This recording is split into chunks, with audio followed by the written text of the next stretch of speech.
Todavía hace poco, 4 motores bajo las alas eran símbolo de vuelos largos, fiabilidad y verdadero lujo. Precisamente, esos gigantes transportaban personas a través de los océanos y personificaban la cima de la aviación. Hoy casi han desaparecido por completo del cielo de pasajeros. Y no los mató la siniestralidad. A lo largo de toda la historia, los aviones de 4 motores fueron un modelo de seguridad.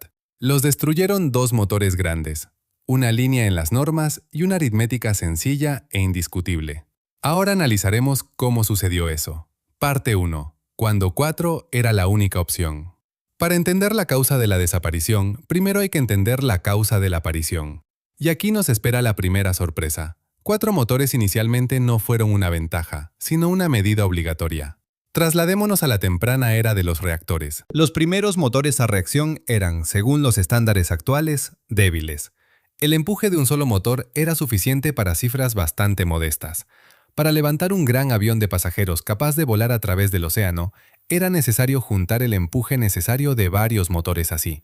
1 o 2 simplemente no habrían sido suficientes. El avión habría sido o muy pequeño o incapaz de despegar con carga completa. Por eso los primeros reactores comerciales se construían casi exclusivamente con 4 motores. Los ingenieros no tenían otra opción. Pero no se trataba solo del empuje. Había una segunda razón, mucho más preocupante: la fiabilidad. Los primeros motores a reacción se averiaban desproporcionadamente más que los actuales. La falla de un motor en vuelo no se consideraba un evento extraño. Era una molestia rutinaria para la que se preparaba y se practicaba regularmente.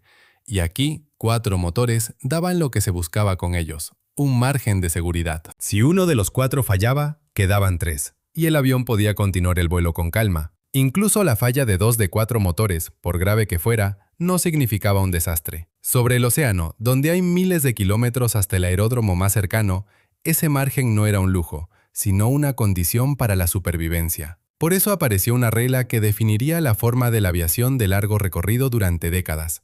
Sobre océanos y espacios desiertos, vuelan aviones que tienen más de 2 motores. A los aviones bimotores se les cerraban tales rutas. Los reguladores no los consideraban suficientemente fiables para volar lejos de aeródromos de reserva.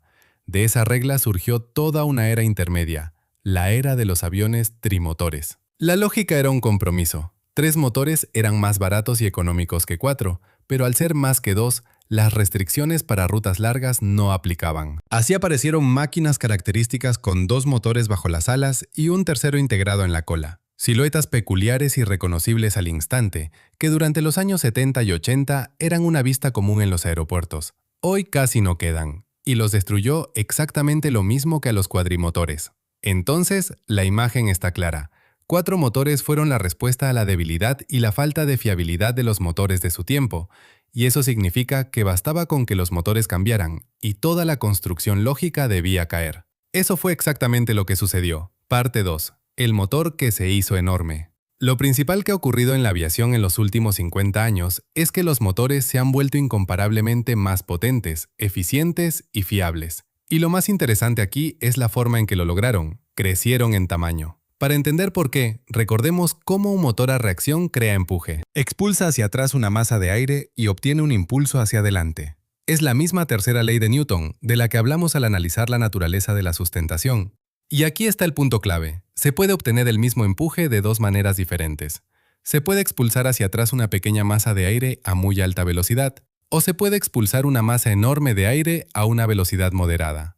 El resultado en empuje será el mismo, pero el consumo de combustible al seguir estos caminos es muy distinto. La cuestión es que la energía necesaria para acelerar el aire crece con el cuadrado de la velocidad, mientras que el empuje solo es proporcional a ella. En otras palabras, acelerar el aire a velocidades altísimas es extremadamente derrochador, mientras que empujar suavemente una masa grande de aire es mucho más rentable. Por eso la evolución de los motores a reacción fue en la dirección de aumentar la cantidad de aire que procesan. Así apareció y se desarrolló el motor turboventilador. Al frente tiene un ventilador enorme, y solo una pequeña parte del aire que captura entra en el interior, en el corazón caliente del motor, donde arde el combustible. La mayor parte del aire evita ese corazón caliente y simplemente se expulsa hacia atrás, creando la mayor parte del empuje. La relación entre el aire que pasa por fuera y el que pasa por el núcleo se llama relación de derivación. Y toda la historia de los motores modernos es la historia de su crecimiento. Los primeros motores a reacción no tenían derivación. Expulsaban un chorro fino de gases calientes a gran velocidad, extremadamente ruidoso y muy derrochador. Los motores modernos expulsan por fuera del núcleo más de 10 veces la cantidad de aire que pasa por él. Y para expulsar más aire, el ventilador debe ser más grande, y ha crecido colosalmente. El diámetro del ventilador de los motores modernos más grandes alcanza aproximadamente 3 metros y 3/4. Piensen, es poco menos que el ancho del fuselaje de un avión convencional de fuselaje estrecho. En esencia, en la góndola de un motor así cabría todo el salón de un pequeño avión de pasajeros. El empuje ha crecido tanto que un motor moderno produce más que 2 o 3 motores de la época temprana juntos. Y ahora llegamos a la conclusión principal de esta parte, a la regla que decidió el destino de los aviones cuatrimotores.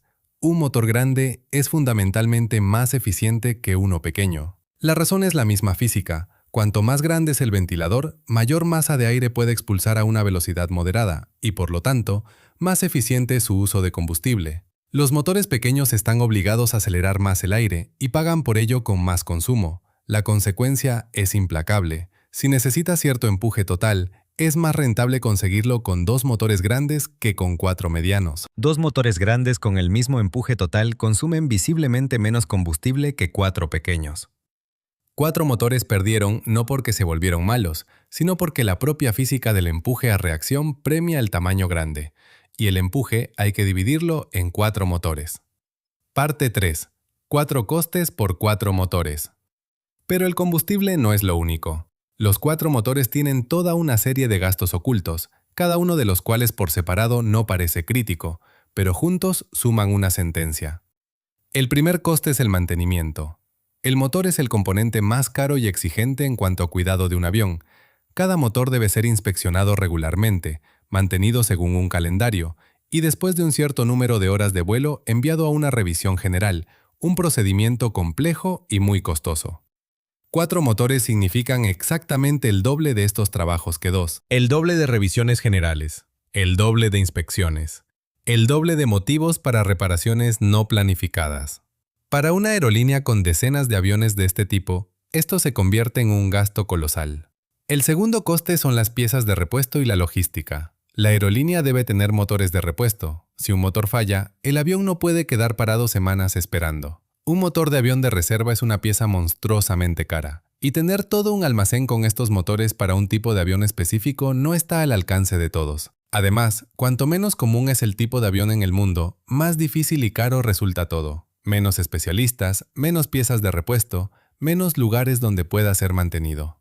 Los gigantes cuatrimotores, al volverse raros, cayeron en este círculo vicioso. El tercer coste es aerodinámico, y es el menos obvio. Cada motor cuelga en su propia góndola motriz, un carenado aerodinámico suspendido bajo el ala en un pilón. Pero por muy aerodinámico que sea, la góndola de motor aún corta el aire y crea resistencia, y la unión con el ala genera turbulencias adicionales. 4 góndolas y 4 pilones crean notablemente más resistencia que 2, y la resistencia en vuelo se paga con combustible a cada segundo. El cuarto coste es el peso y la carga sobre la estructura. 4 motores con todo su tendido, sujeciones, sistemas de suministro de combustible, protección contra incendios y cableado pesan más que 2 motores de la misma potencia juntos. Y cada kilogramo extra a bordo del avión es combustible que se debe quemar durante toda la vida útil de la máquina. Sume todo. Más combustible, el doble de mantenimiento, piezas más caras, mayor resistencia, más peso. La diferencia en el costo por kilómetro por asiento entre un gigante cuatrimotor y un moderno avión bimotor resultó tan grande que ninguna ventaja del primero pudo compensarla. Pero todo esto durante mucho tiempo no fue decisivo, porque los 4 motores tenían una carta ganadora contra la economía. Solo ellos tenían permiso para volar sobre océanos. Y mientras esta norma existió, los gigantes fueron imprescindibles. Parte cuarta. La regla que lo mantenía todo. Así, la principal fortaleza de los aviones cuatrimotor es la restricción regulatoria para vuelos lejos de los aeropuertos. Veamos cómo están organizadas. La esencia es simple. Si un avión bimotor pierde un motor, el que queda debe llevar la máquina al aeropuerto adecuado más cercano. Por lo tanto, el avión no debe alejarse de ese aeropuerto más de lo que pueda volar con un solo motor en un tiempo razonable. De ahí nació el sistema de permisos. A cada tipo de avión se le asigna un tiempo permitido de vuelo con un solo motor hasta un aeropuerto alternativo, y la ruta se traza para que en cualquier punto se cumpla ese límite. Inicialmente el límite era muy modesto.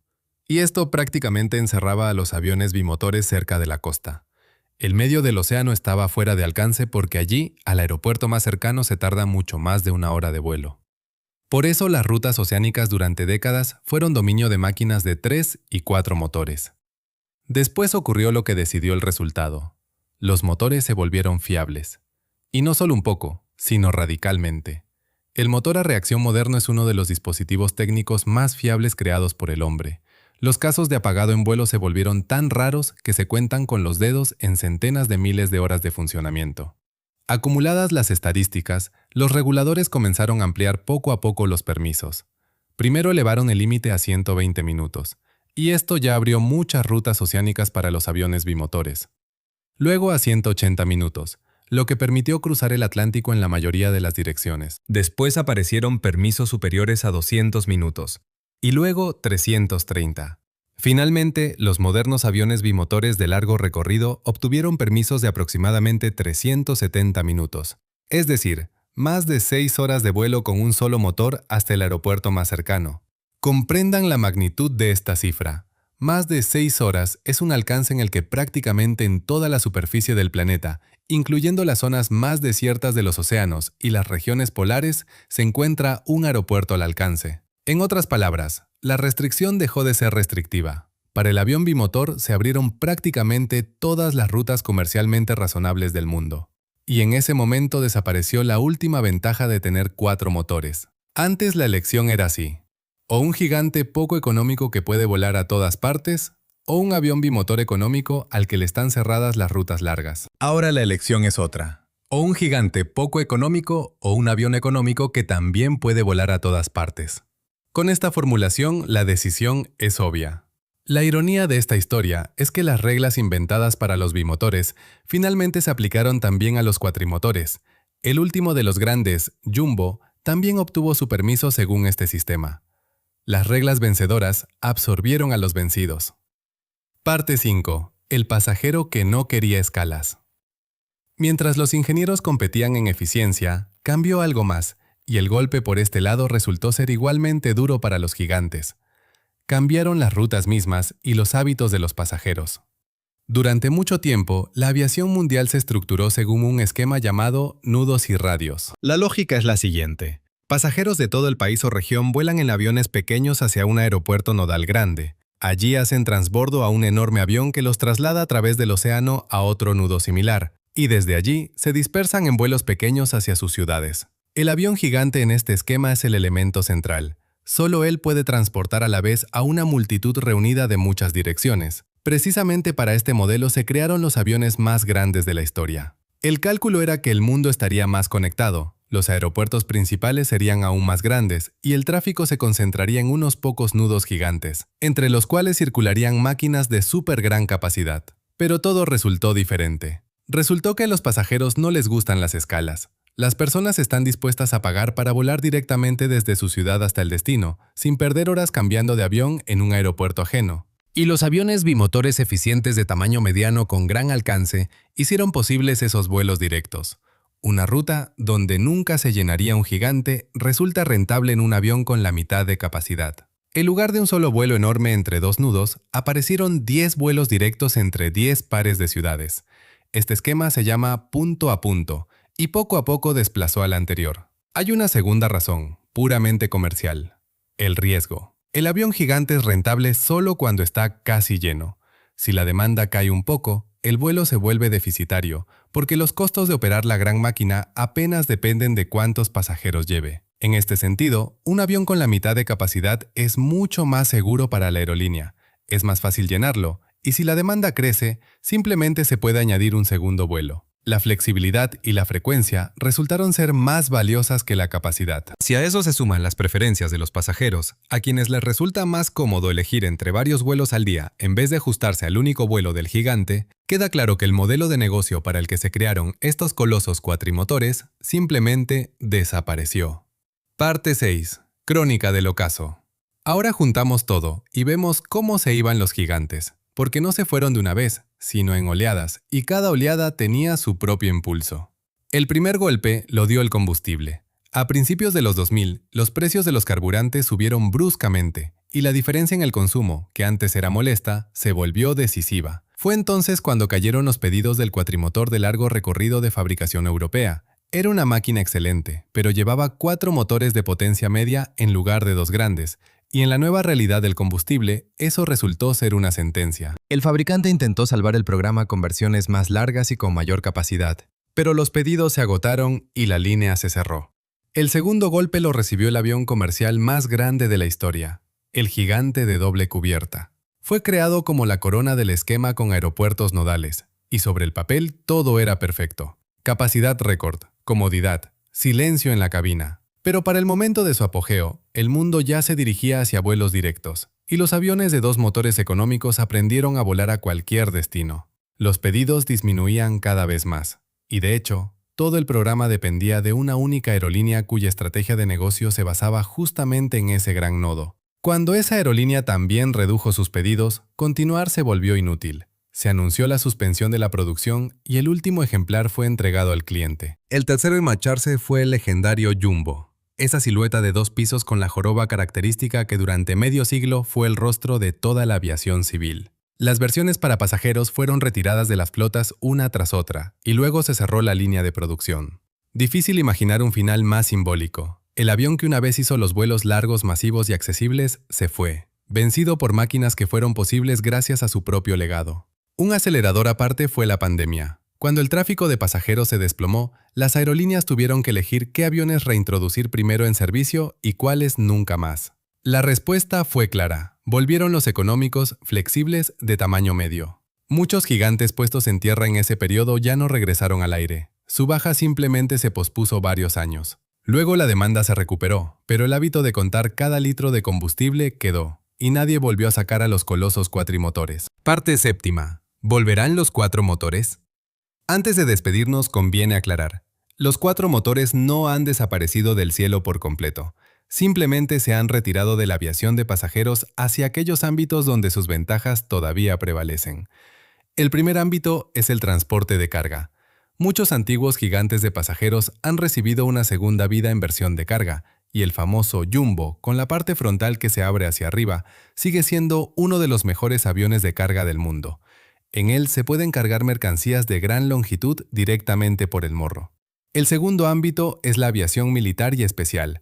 Aviones de transporte, reabastecimiento, reconocimiento y mando, donde los requisitos de autonomía y resistencia son muy diferentes a los del sector comercial. El tercero, el transporte de cargas sobredimensionadas, donde lo importante no es la economía, sino la capacidad de levantar y transportar algo enorme. ¿Existe alguna posibilidad de regreso al cielo de pasajeros? No se puede excluir por completo. Y he aquí el principal argumento a favor de esa posibilidad: la saturación de los aeropuertos. Los mayores aeródromos del mundo alcanzan su límite en cuanto al número de despegues y aterrizajes, y los permisos para ello, los llamados slots, se han convertido en un recurso escaso y muy caro. Si una aerolínea no puede aumentar el número de vuelos, la única manera de transportar a más gente es hacerlo con aviones más grandes. El gigante de 2 cubiertas en su momento permitía transportar casi 600 personas en un solo slot, el doble que un avión de fuselaje ancho convencional. A medida que crezca la escasez de slots, este argumento puede volver a tener peso. Sin embargo, incluso en ese escenario es poco probable que regresen los 4 motores, porque la física de la que hablamos sigue vigente. Si se necesita un avión muy grande, prácticamente seguro será construido con 2 motores de potencia enorme, y no 4 medios. La tendencia apunta precisamente a eso. Los motores modernos más potentes ya son capaces de propulsar solos aviones que antes necesitaban un par. Para terminar, algunos datos que complementan el panorama. Primero, observa cómo se cierra con elegancia la lógica. Los aviones cuatrimotor surgieron a causa de la falta de fiabilidad de los motores y desaparecieron gracias a su fiabilidad. El mismo parámetro, la probabilidad de fallo del motor, avanzando en una misma dirección, primero generó toda una clase de máquinas y luego la eliminó. Un caso raro en que el destino de una gran industria depende de una sola característica técnica. Segundo, conviene decirlo claramente. La reducción del número de motores no ha perjudicado de ninguna manera la seguridad de los vuelos. Un avión bimotor debe, según las normas, despegar, ganar altura y continuar el vuelo de forma segura con un motor fallado. Y la probabilidad de fallo simultáneo de ambos motores independientes en un mismo vuelo es insignificante. Las estadísticas de las últimas décadas lo confirman. La aviación se ha vuelto más segura, no más peligrosa, precisamente con la transición a dos motores. Tercero, la retirada de los gigantes también tiene un notable efecto ecológico. El moderno avión bimotor consume por pasajero considerablemente menos combustible que su predecesor cuatrimotor y, por tanto, emite mucho menos. Así que la decisión, tomada por motivos puramente económicos, resultó ser también beneficiosa para la atmósfera. Y la conclusión principal. Los aviones cuatrimotores perdieron no por fiabilidad, ni por comodidad ni por belleza. En todos esos aspectos fueron excelentes, y muchos todavía los recuerdan con nostalgia. Perdieron por aritmética, por la física del empuje a reacción, que favorece el tamaño grande del motor, por la estadística de fallos, que permitió a los reguladores levantar las últimas restricciones, y por las preferencias de los pasajeros, que eligieron vuelos directos en lugar de escalas en enormes hubs. Los cuatro motores fueron una respuesta brillante a las preguntas de su época. Simplemente esa época planteó nuevas preguntas, y la respuesta a ellas fueron dos. Final. La próxima vez que veas un avión en el cielo, mira sus alas. Lo más probable es que cuente con solo dos motores, pero cada uno de ellos será más potente que los cuatro motores del avión que hace medio siglo se consideraba la cumbre del ingenio técnico. Los gigantes con cuatro motores no fueron un error. Fueron una etapa necesaria en la que la aviación aprendió a cruzar océanos y convirtió los vuelos largos en algo cotidiano. Y luego ellos mismos dieron origen a tecnologías que los hicieron innecesarios. Así funciona el progreso. Rara vez elimina lo antiguo por la fuerza. Normalmente simplemente lo vuelve superfluo.